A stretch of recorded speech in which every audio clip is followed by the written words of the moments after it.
आप सभी का इस वीडियो में स्वागत है। हमने अपनी पिछली वीडियो में विभाजन सूत्र के बारे में अध्ययन किया था। आज हम इस वीडियो में निर्देशांक ज्यामिति की मदद से त्रिभुज का क्षेत्रफल यानी कि एरिया ऑफ अ ट्रायंगल के बारे में अध्ययन करेंगे। जैसा कि आप जानते हैं कि त्रिभुज का क्षेत्रफल उसके आधार व ऊंचाई के माप से ज्ञात होता है। हमने पिछली कक्षा में सीखा था कि अगर ऊंचाई और आधार का मान ज्ञात ना हो तो कैसे हम हीरोन के सूत्र का प्रयोग करके भी त्रिभुज का क्षेत्रफल ज्ञात कर सकते हैं। लेकिन क्या आप बता सकते हैं कि इस विधि का इस्तेमाल कब हो सकता है? बिल्कुल सही, जब हमें त्रिभुज की भुजाओं के मान ज्ञात हों। परंतु क्या आप बता सकते हैं कि जब त्रिभुज के तीनों शीर्ष बिंदु के निर्देशांक यानी कोऑर्डिनेट्स दिए गए हों तो त्रिभुज का क्षेत्रफल कैसे ज्ञात होगा? आइए इस पर चर्चा करते हैं।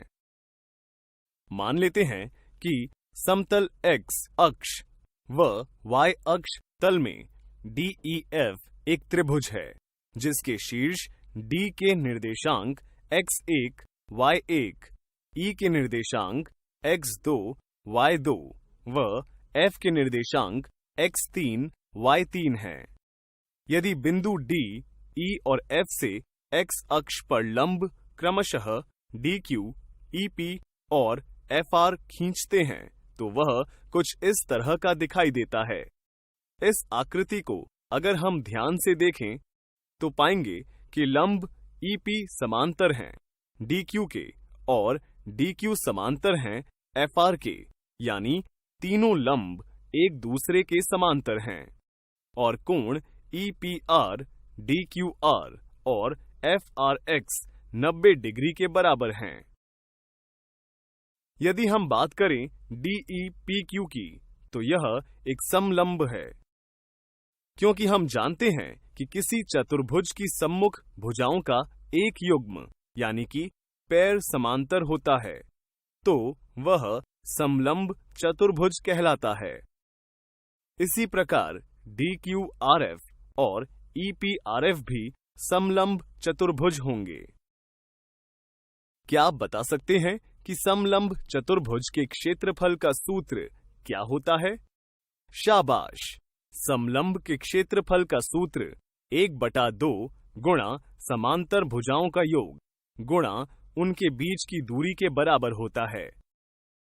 यदि समलंब DEPQ व DQRF के क्षेत्रफलों को जोड़ देते हैं तो हमें संपूर्ण आकृति का क्षेत्रफल प्राप्त हो जाता है। परंतु हमें तो सिर्फ त्रिभुज DEF का क्षेत्रफल निकालना है।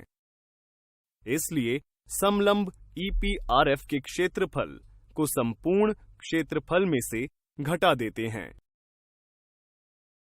जिससे हमें त्रिभुज का क्षेत्रफल ज्ञात हो जाएगा। क्या आप आकृति की सहायता से भुजा EP, DQ, PQ, FR, QR और PR का मान बता सकते हैं? बिल्कुल सही। अब इन सभी मानों को समीकरण में रखते हैं।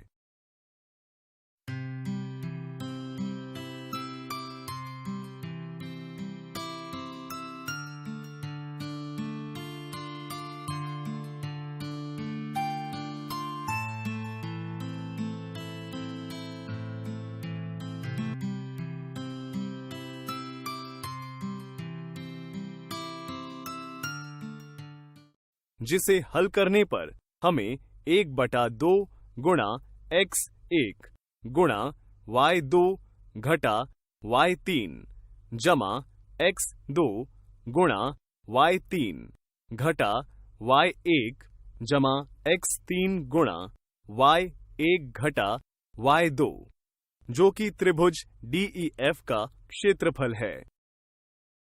आप सोच रहे होंगे कि त्रिभुज का क्षेत्रफल हीरोन के सूत्र से भी प्राप्त किया जा सकता है, जिसमें सभी भुजाओं की माप दूरी सूत्र द्वारा प्राप्त की जाएंगी, परंतु यह एक जटिल विधि है। अतः आसानी से हल करने के लिए हमने इस सूत्र को समझा जिसमें समलंब चतुर्भुज आकृति का इस्तेमाल किया। तो उम्मीद है आपको इस वीडियो द्वारा त्रिभुज का क्षेत्रफल प्राप्त करना आ गया होगा। अगली वीडियो में हम इस पर आधारित उदाहरण देखेंगे।